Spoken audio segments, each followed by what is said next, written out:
All right, good evening, MED109, Medical Records and Communication. This is Chapter 4. So here in the electronic version of the book, just check out the learning outcomes and make sure you check them off as we go. Make sure you understand each of them. So let's go over the terms real quick. So what is burnout to you guys? You're tired of it. So in the book, there's 4 steps, and we'll go over the 4 steps of burnout. So here we're talking about coping skills related to the MA profession. Right? So you can adapt this to most profession, but kind of think of it as the MA in the MA's role. So what's a goal?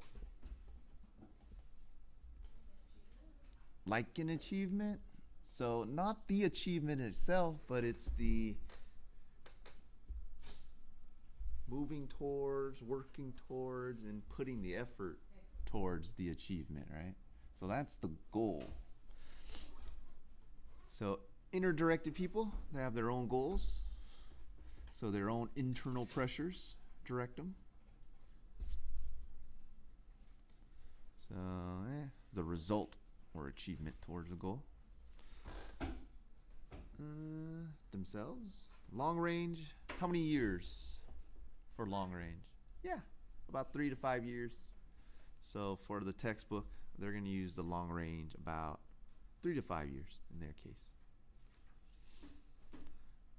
Outer directed people, so they're motivated by outside influence, right? So this is straight from your textbook, chapter 4. There's your ebook right there. Parasympathetic nervous system. Flight or flight or rest and digest? Which one is it? Parasympathetic. Rest and digest or flight or flight? So let's see what it says. It says this is going to be rest and digest. Rest and digest. Self-actualization. So that's the ultimate goal, right?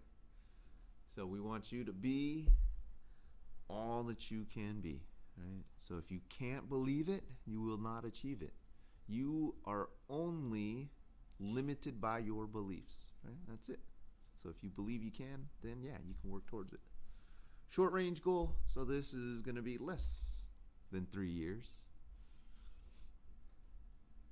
And if you have a long-term goal, break it up. Break it up into these multiple short-term goals. Stress and stressors. So stressors is what causes stress, right? So the stressors can be physical or non-physical. And then the stress is your body's response. And then the last term is sympathetic, flight or rest and digest. Flight or flight. So autonomic nervous system, flight or flight. So we'll talk about a little review of the nervous system as we go through our coping mechanism. All right, so those are the terms. Make sure anytime you read the chapter, review those key terms first, and always take a look at the case study, and that'll help you answer the assignments. So in this example, we got somebody that's doing the front office, busy front office, and someone's on vacation. So somebody that's kind of type A personality is going to take over while they're gone. Right? So that is the case study to consider as we go through lecture. All right, go to your PowerPoints. Do you guys have access to this? Yeah, you guys have access to this, right? Do you guys have the audio recording? So when you push play, is there a recording for you guys? No, It just skips through. Okay, so maybe there is none, or we don't have the player for it. So we'll just do the lecture the old-fashioned way. So coping skills for medical assistant. So basically how to deal with stress, and we'll talk about goals and how to manage them. So body's response to mental and physical change. So So that is what stress is, your body's response. Either it changes you mentally or it changes you physically. Right? The stressor, right, the thing that causes the response, can be physical or non-physical. So if a bear walks in the room, that would be a physical threat, right? But if I said, hey, you're losing your job tomorrow, are you guys physically being threatened? No. Financially, psychologically, right? No more security. So just think of the different levels of Maslow's hierarchy. So what is stress to one person might actually be pleasurable to another, right? You see those thrill seekers, those adrenaline junkie, people who can do roller coasters, and those who are afraid of heights. So the same stressor can cause a different stress response in different people, depending on their personality and personality type. So name me a personality type that is always high stress. What type? Race car driver. Really? Danica Patrick? She's always stressed out. So they have to have faster reaction time, but their stress is in that moment and for that race. But the rest of the time, they're not in that stressful. They shouldn't be in that stressful flight or flight situation. But I'd say type A personality. You know who that is? Type A. Very controlling. Everything has to be on schedule, on time. Those, what do they call them? Tiger moms, right? Those super soccer moms. And then OCD. What's OCD? See, you guys know the answers. I just have to help you guys out with the answers. So yeah, those people tend to get more stress, right? Just because of their personality. And if your mom's a worrier, guess what? Your kids are going to be worriers. Don't even have to pass down the genes for being a worrier. It's called epigenetics. We all have the worry gene, but it was turned on your mom. She survived, so hey, the kids better have that stress gene so they can survive as well. So those are called epigenetics. So what your grandparents done changes what genes get expressed in your parents, which changes what genes get expressed into you. So they found it's multiple generation.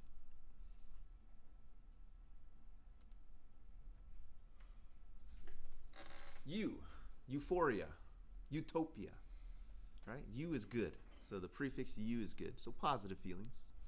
And then dys or dys, painful, abnormal, dysfunctional. So that's the bad feelings. 3 categories. What's frustration to you guys? How would you describe frustration? Yeah, that's it. That's all it is. We are driven by our wants, right? So if you can't have your wants, guess what? You get frustrated. So are we more inclined to move towards pleasure or move away from pain as humans? What are we more inclined to do? Are we more inclined to thrive and become a quadrillionaire or hide in our little cubby hole and then just bark on people online? What are we more inclined to do? Yeah, but humans, we are more inclined, based on Maslow's hierarchy and Freudian theory, we're more inclined to move away from pain than to move towards pleasure. So more of us tend to be in the fetal position, depressed. Right? What's conflict?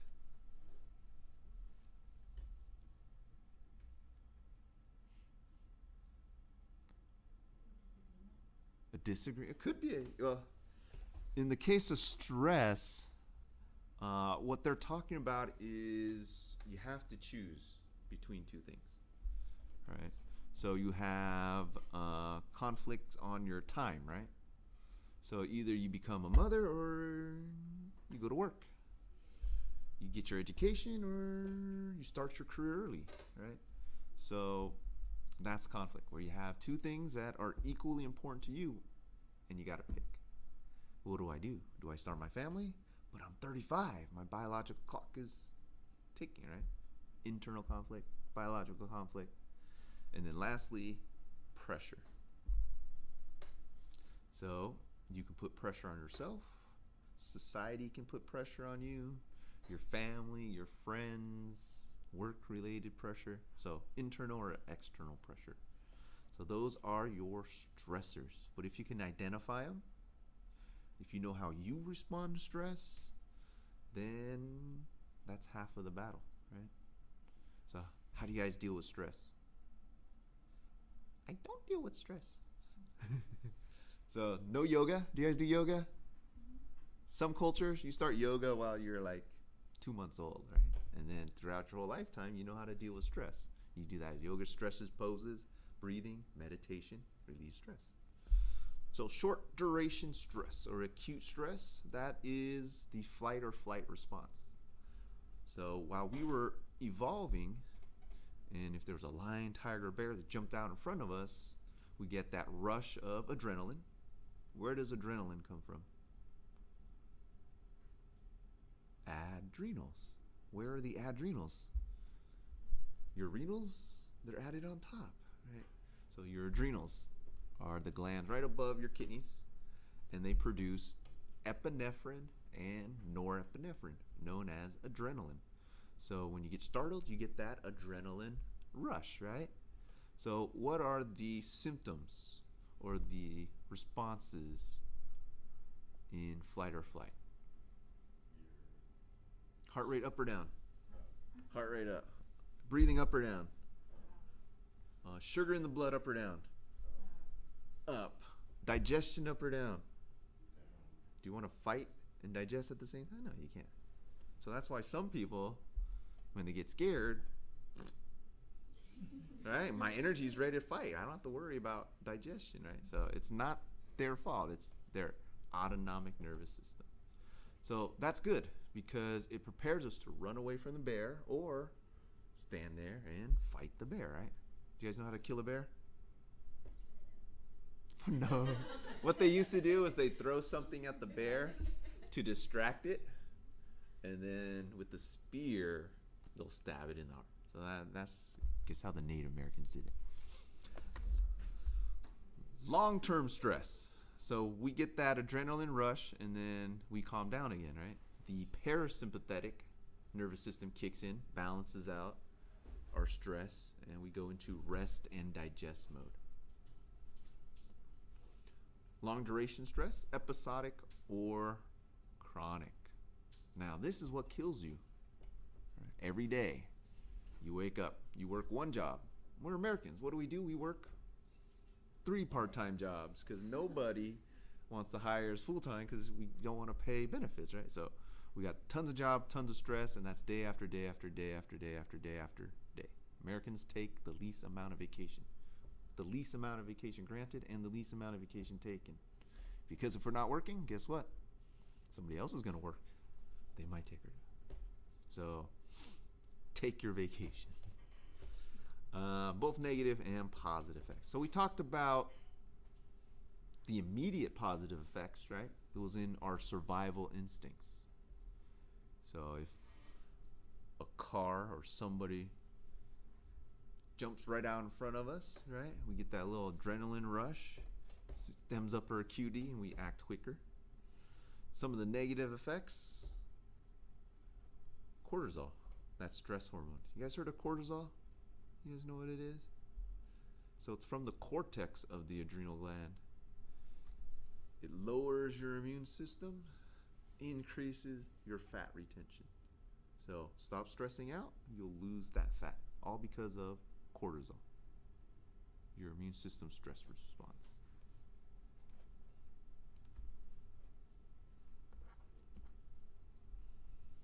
All right, sympathetic nervous system response, flight or flight. So what's another name for adrenaline?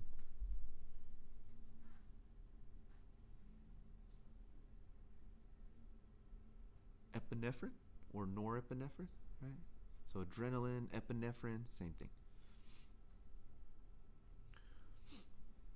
Parasympathetic, that's going to be rest and digest. So these two symptoms will keep you in balance.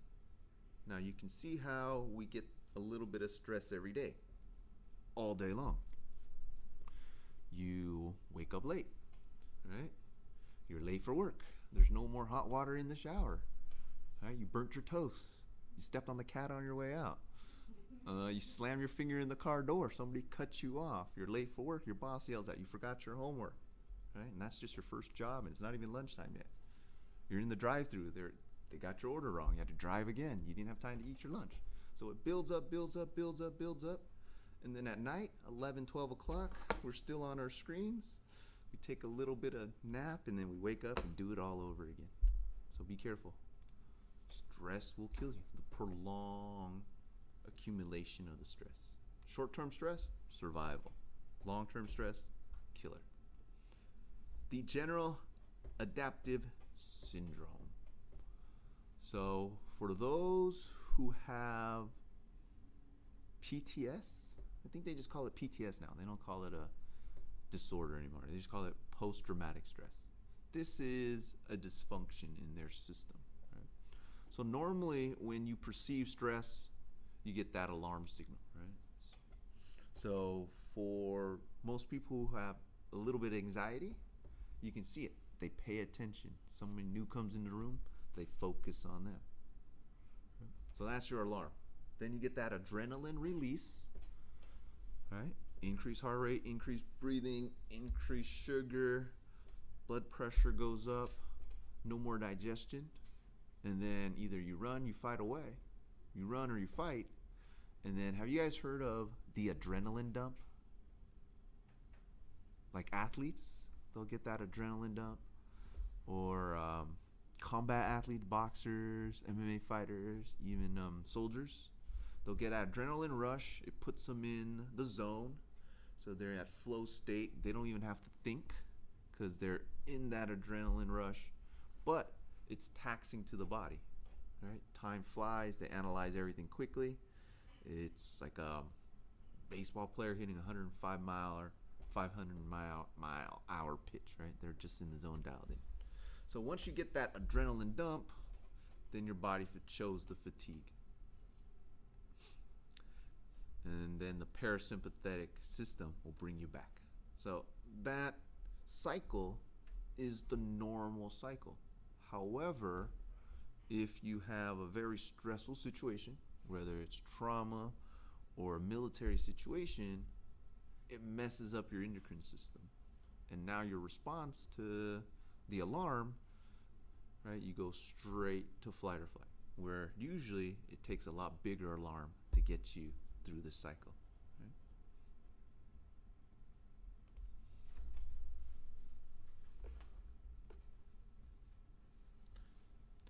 Think of work as an MA. Overwhelming situations. So too much work. A lot of times they staff, but then holiday comes, people travel, people call in sick, you might feel overwhelmed. You feel powerless. Your boss puts a lot of work on you. You got changes. You're implementing new technology, new computer system. You feel powerless. They're going to change. I can't do nothing. It's just not the right job for you. That's trying to shove a round peg into a square hole. For example, if somebody is introverted and shy, do we want them to be the receptionist, the first person every patient sees? Hi, welcome. No, right?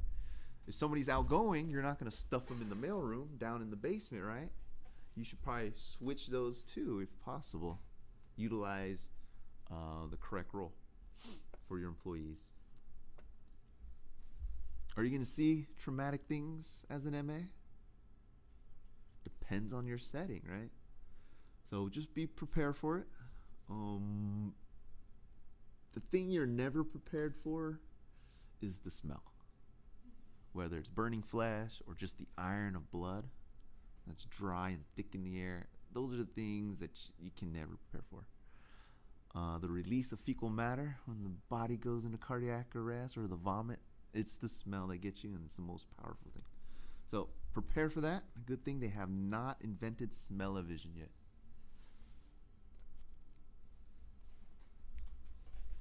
She's having weird visuals now. Don't worry, it's Halloween. You're gonna get scared. Those haunted houses. Go trick or treating. Get exposed to it. pick your settings wisely. If you guys want, we can go to the morgue, check out some bodies. Maybe not this class. Physical environment. I'll name you one stress. Ladies always complain, it's too cold in here. Can you concentrate work if it's too cold? No, all right. Name me something else in your physical environment that would prevent you from doing your job. Being too loud. Yeah, too much noise outside, too much commotion, talking. What is a micro manager? Do people like micro managers? Why not? I mean, I love people telling me what to do. I don't have to think at all. I just come in, okay, stamp here, okay, sign here. Why not? Why don't people like micromanager? They're too stressed. They stress you out, right? Yeah. They stress themselves out, they stress you out. But do they get things done? No. No? Yeah, so management style can cause you stress. What if some guy puts no input at all? He just goes, get that and that done, and goes off to vacation, expects it done while you're back. And then if you have questions, can't get a hold of them. Right? Difficult coworker? What if everybody at your job is unpleasant? They're a big a-hole or a big old B.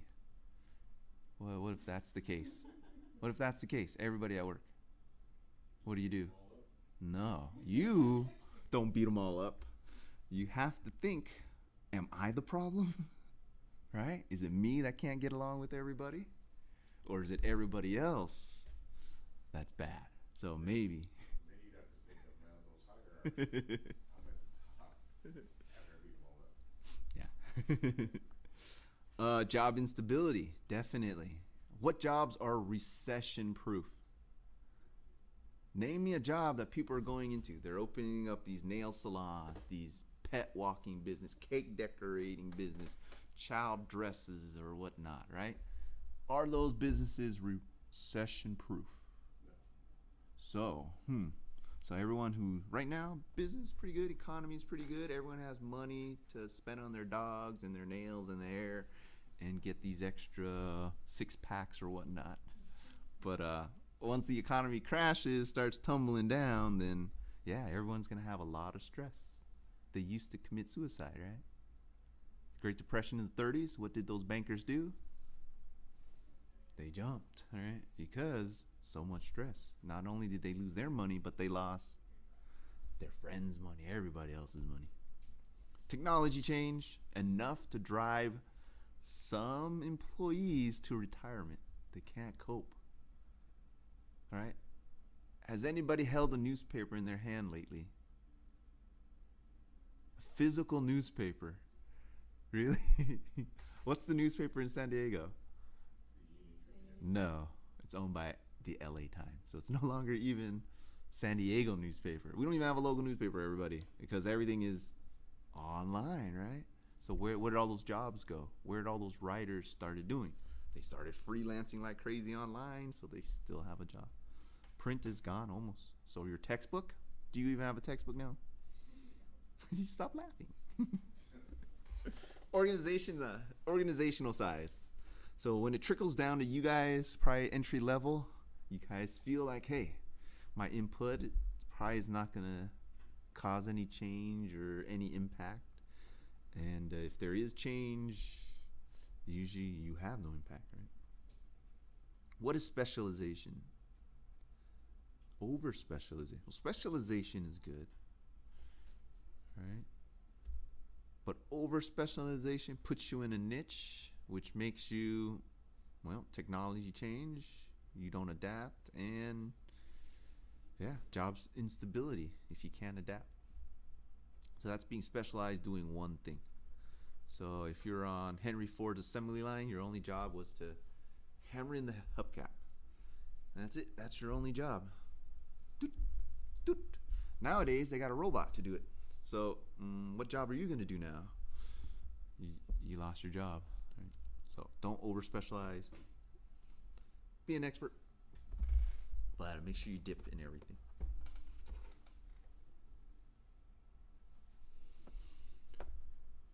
other points. All right, maintaining positive relations. They'll go through a bunch of lists of these. So it's pretty straightforward. Just be professional. So respect others, diligent, that means do your job. Willing to learn, be honest, and accept responsibility. So take agency. Most of the time we say snot a lot. Snot. It's not my fault. Right? It's not. It's not my fault. So we always put the blame on somebody else, like the manager didn't tell me what to do, or I was never taught this or that. Just make sure, take responsibility. Take ownership of it. Humor. Appropriate humor. Nowadays, everyone walks on eggshells. They don't want to be called out. Can't give compliments to your coworkers anymore because it might be construed as hostile work environment. As a manager, sometimes you don't even want to say good job to your opposite sex employees because they might take that wrong and construe it as inappropriate. Yeah, exactly. Humility. What's being humble? Be willing to accept a compliment and give a compliment, so to speak. Yeah, don't go in with an attitude like you know everything, you're the best. Other people's input aren't important, right? So just know everyone's background's diverse. Everyone grew up a little bit different, not exactly the same. So just be humble. So stay hungry and humble, right? They always say. Back it up. Stay hungry and humble. Be goal directed. You guys have your short-term goal. You guys are in school. So in 3 years, you guys know where you're going to be. How many of you guys are still in school after 3 years? Okay, that means you're doing the bachelor's or master's, right? So everyone else, you have at least entry level and access to mid-management or the next level, right? Maslow's hierarchy of need. So what's at the base of Maslow's hierarchy of need?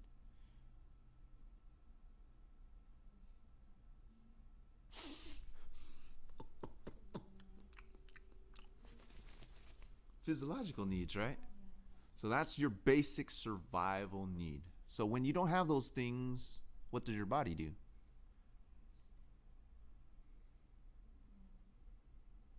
Stresses out, right? If you don't have air, what does your body do? It stresses out. If you don't have water enough, you don't have enough food, warmth, your body starts sending you signals. What's the next level? Once you have your food, your water, your shelter, then you need to be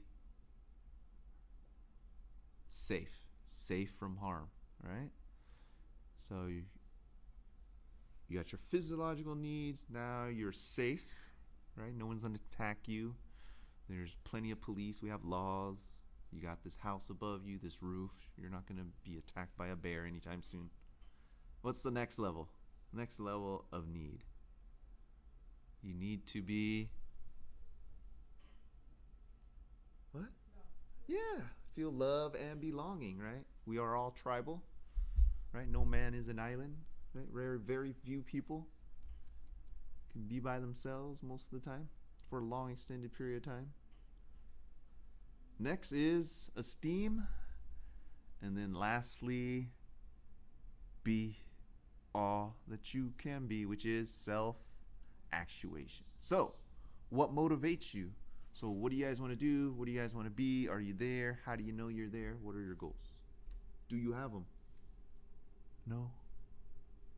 We'll do a little exercise to see if you have your goals in check. All right, effects of burnout. Let's take a break. You guys seem a little burnt out. Maybe because you haven't read, well, one person read the chapter, because only one person actually logged on to their electronic resource before class. Everyone else, you just did. So no one read the book. So I'll give you guys a chance to read the book, and then we'll continue with lecture.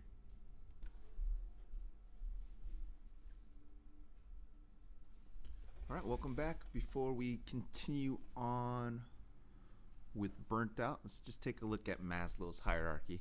So at the base Once again, it's your physiological needs. So air, water, food, shelter, sleep, clothing, and sex. So that's what they mean by reproduction. Next, safety. So personal security, employment, resources, right? Next is feeling belong, love, belong, the tribal need, intimacy, family. And then the esteem. So gaining respect, sometimes it's status. So it's not your man, but the status he brings that makes him desirable sometimes. And then lastly, be all that you can be, self-actuation.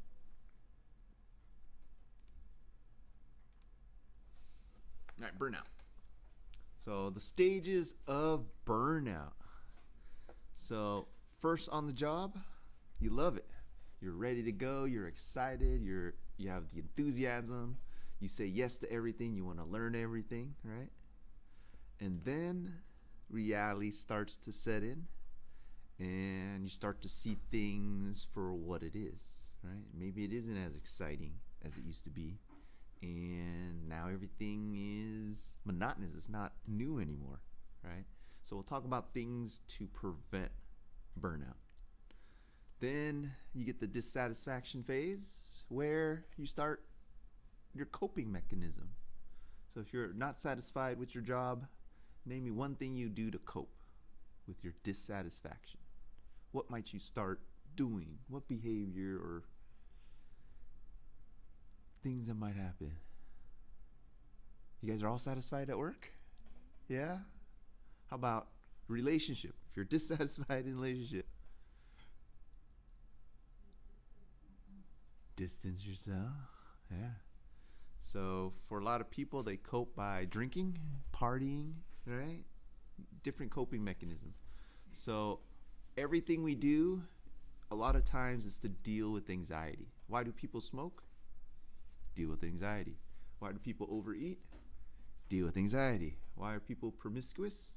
That's how they deal with anxiety. So either you move towards pleasure or you move away from pain. And then lastly, you're depressed. Right? All of those things set in. Nothing's going to change. Your coping mechanism doesn't work. You do the same thing, nothing changed. That's insanity, right? So you get that depressed state. And then you check out of your job. You don't show up. They fire you. You quit. So prevent burnout by recognizing those stages. So honeymoon stage, don't go all out. Learn slow and steady, right? So you don't get burnt out.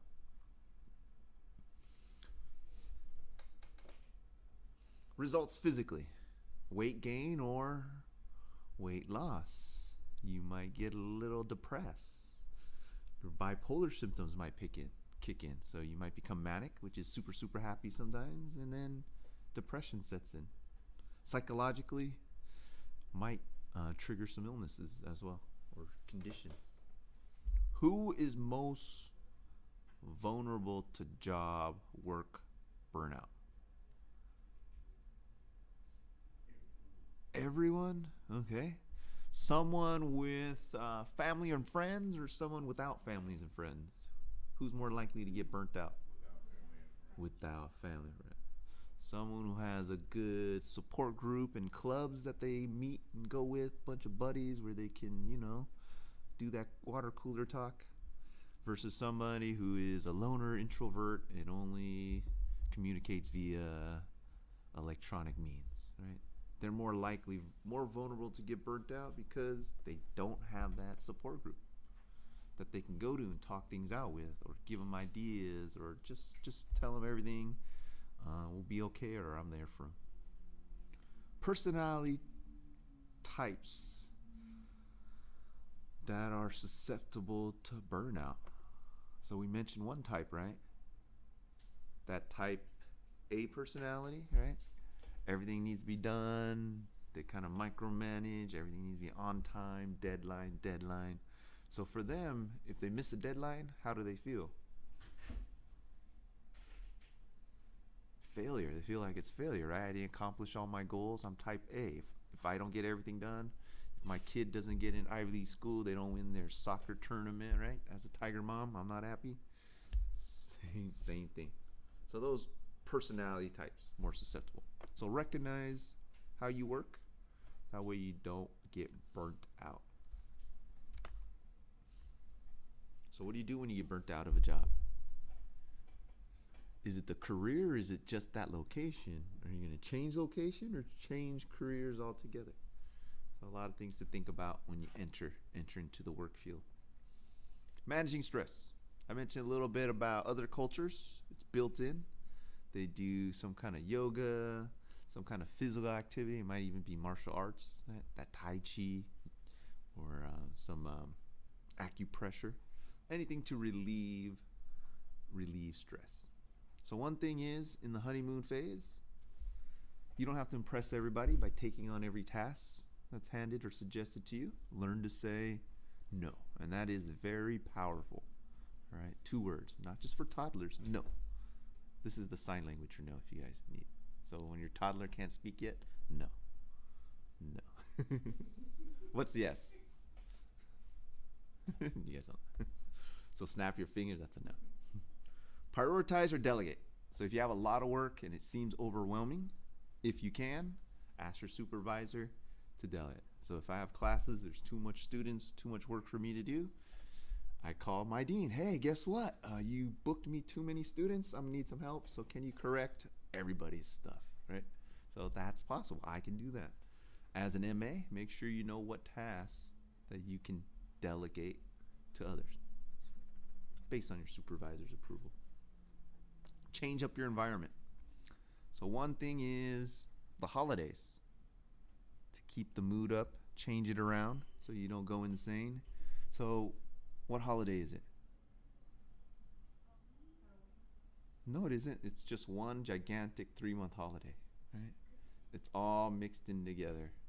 It's Hallow Thanksmas with the new year at the end, right? It's a 3 to 4 month holiday season. So every change of season, try to change up the scenery, change your workflow. They say the sitting is the new smoking. So did you see Sydney's desk right there in front? She has that elevated station, so she's standing while she's working. She's no longer sitting. Negative feelings. So what are driving your negative feelings about work? Is it something outside of work? Like you weren't able to do your continuing education because your wife booked a vacation when your continuing education was due and you got seminars to attend, right? So is it negative feelings? I have too much to do at work because you have too much to do at work, or is it because something outside that's affecting it? Replace them with more positive thoughts. So new for us is 2 days a week for you guys. Schedule change a little bit. Might have to go to school Monday, Tuesday, Wednesday, and Thursday. You guys are adjusting, no problem, right? Just stay positive. Make it fun. Change it up. And then establish your goals. You guys have your goals?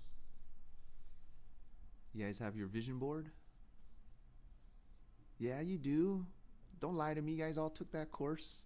Your motivational course, the first one, CSS 101. You guys have your motivation, your vision board. So is yours, you guys did yours electronically? Yeah. I recommend you do one physically. Find magazines if they're still around. Cut up pictures you want. Do one of people you inspire to be. Do one of things you inspire to achieve, right? Don't just have it all mismatched, things you don't know. Do one, focus on just the career goals. Make them big, and then make sure you share them with everybody. Because if they're there, you see them, it reinforces. So there's been a study. Those who write down their goals do pretty well. So they did a study at Yale. Anybody who wrote down their goals did pretty well. But those who wrote down their goals in detail did exceptionally well. So make sure you write down your goals and that they are achievable. Because what do we know about millennials?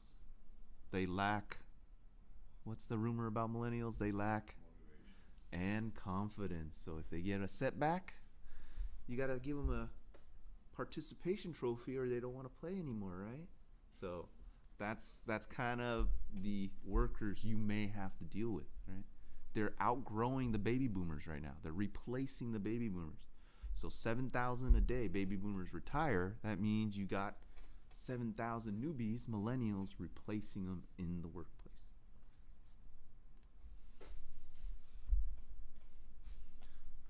Strong social support network. I don't mean do a lot of social networking. I mean have quality interaction. So what is a social network? People connected socially, meaning computers or Exactly. phone, mouth, or whatever. Yeah, connections between people. That's the network. But networks are nothing. Right? Networking is everything. So you have to move information about. So if all you're doing with your network is getting information and you're not sharing or disseminating information, you're not networking, everybody. You just got crappy connections. That's all it is. It's just a network. You got to make it work for you by moving information. Reply, posts, reposts. Make sure you are active in your network. Everybody's on LinkedIn, right? So more men or women in LinkedIn? More men or women in Instagram? Why are you guys laughing? Now you guys know the answer, right? So professional-based social stuff, mostly it's going to be men participants. So LinkedIn has the most percentage of men participants. Other stuff where it's picture-dominated, and clips and videos, more women-based Instagram. Relaxation meditation. Do you guys do yoga? Anybody does yoga? You do your poses, you know them. Yoga, you stretch in the morning, at least yawn in the morning. So just do any physical activity. The best exercise is, we're designed for it, walking. Just walk. Try to walk. 60 minutes a day, right? Break it up. 15-minute walk here, 15-minute walk there. Get your 10,000 steps, right? Does everybody have their phone counter thingy? You should do 10,000 steps a day. That's the minimum. So start an exercise regimen. What gets released when you exercise? What gets released in your body when you exercise? Is it good for you or bad for you? Then why aren't you exercising? Yes, the compounds that are released actually fight off cancer, helps your body rebuild, grow, and releases antioxidants. Right? You guys heard of endorphins? All right, you're gonna get that good feeling from the exercise because endorphins are natural painkillers, just like a dose of morphine, right? Endorphins work the exact same way. If you exercise, you get that release, get that reinforcement, that good feeling. People who exercise are happier. So the only thing clinically proven to reduce depression is exercise. So 60 minutes a day, 10,000 steps, right? So right after this class, you guys should want to run up and down the stairs, around the building. Or are you going to go home and go straight to your screen? Uh-oh. Right? Glass of wine and screen. Six-pack and screen. All right, outer-directed people. So they're motivated from the outside. All right, so a lot of influences socially. So this is probably where the teens get into trouble because of peer pressure. They don't have their own self-identity yet. So they latch on and try to find their own. People who are self-confident tend not to have these issues. Inner directed. So their stress is brought on by themselves. So for women and career, it's that biological clock. Right? Do I get this promotion? I can't work as much. Can't start my family. So that might be a stressor. Goal-oriented, more effective and assertive. What's aggressive and what is assertive? What's the difference? Which one's good? Aggressive or assertive? Assertive is good, so aggression is bad. So what's so bad about being aggressive? It's too much. It's too much. So assertive comes from a place of confidence, all right? Where aggression comes from a place of fear. I might be inadequate. I might not be a good boss. I don't want my employees to know I'm not a good boss. So I'm mean to them, mad at them. I get crazy standards. So I'm aggressive. Do this now. But if I'm assertive, I tell them, hey, we really need you to get this done. We got to get our budget in. Right? That's more assertive than get it done or else I'm firing you.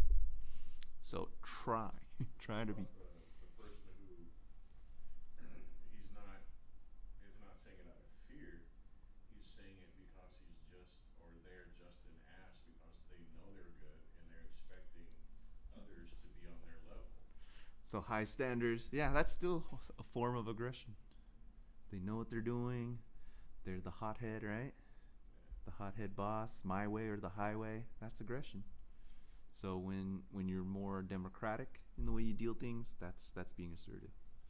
So yeah, they know their stuff, but it's how you present it. Goals. So short range is what we do with our long-term goals. We take our long-term goals and we break them up.